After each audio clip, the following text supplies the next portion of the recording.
Thank you. Thank you all.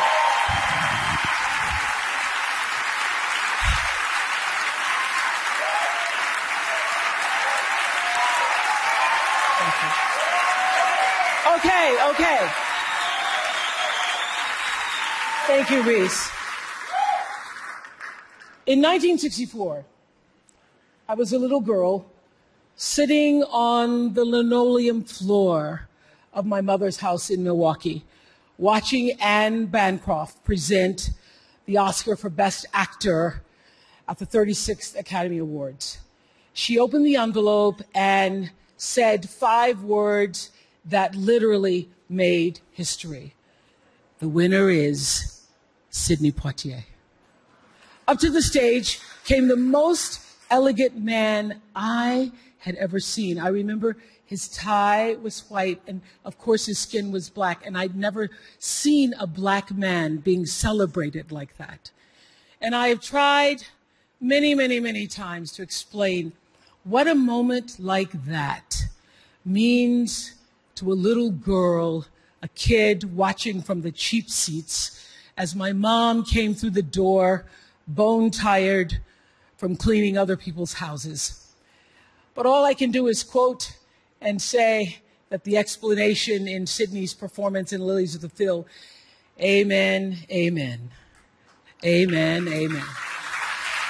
In 1982, Sidney received the Cecil B. DeMille Award right here at the Golden Globes, and it is not lost on me that at this moment, there are some little girls watching as I become the first black woman to be given the same award.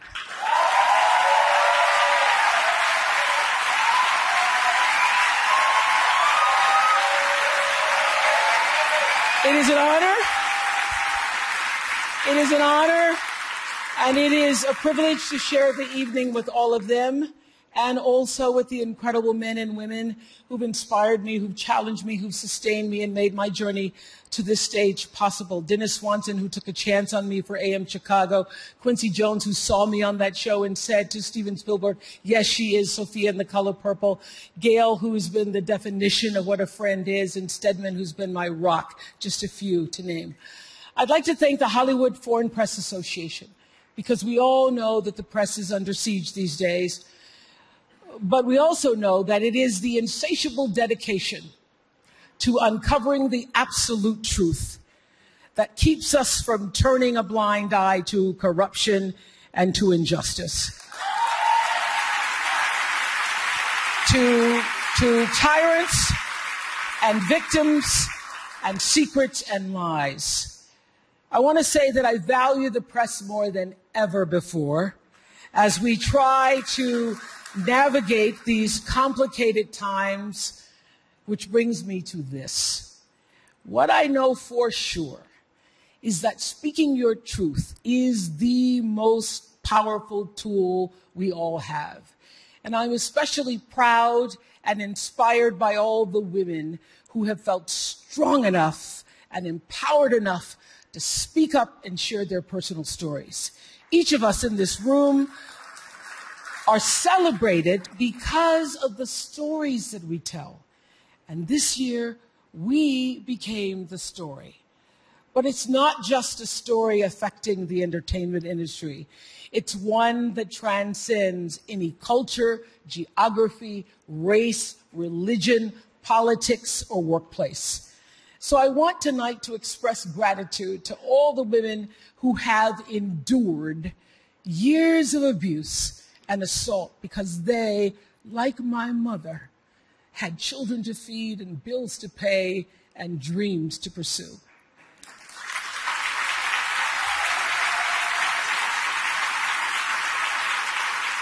They're the women whose names we'll never know.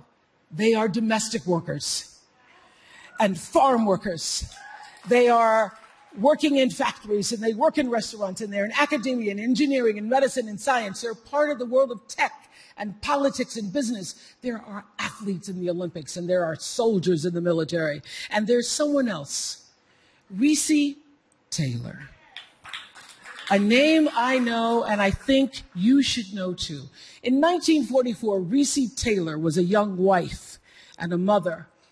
She was just walking home from a church service she'd attended in Abbeville, Alabama, when she was abducted by 6 armed white men, raped and left blindfolded by the side of the road, coming home from church. They threatened to kill her if she ever told anyone. But her story was reported to the NAACP, where a young worker by the name of Rosa Parks became the lead investigator on her case. And together, they sought justice. But justice wasn't an option in the era of Jim Crow. The men who tried to destroy her were never persecuted. Reese Taylor died 10 days ago, just shy of her 98th birthday. She lived, as we all have lived, too many years in a culture broken by brutally powerful men.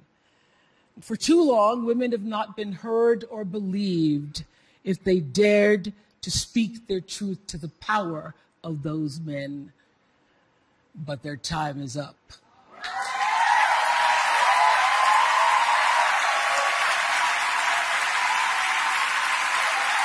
Their time is up.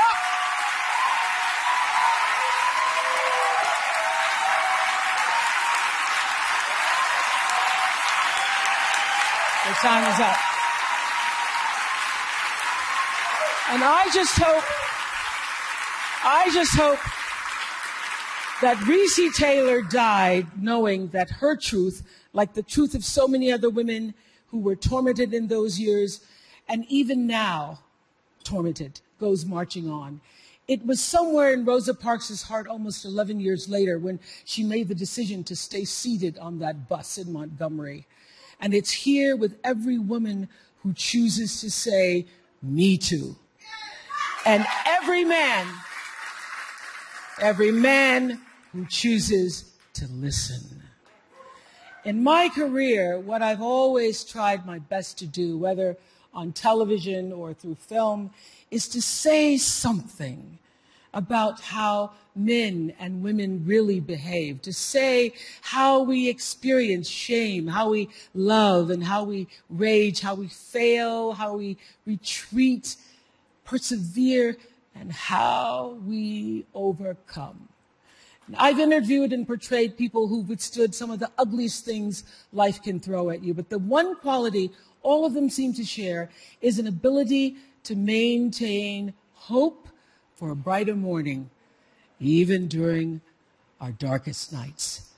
So I want all the girls watching here and now to know that a new day is on the horizon. And when that new day finally dawns, it will be because of a lot of magnificent women, many of whom are right here in this room tonight, and some pretty phenomenal men fighting hard to make sure that they become the leaders who take us to the time when nobody ever has to say, "Me too," again. Thank you.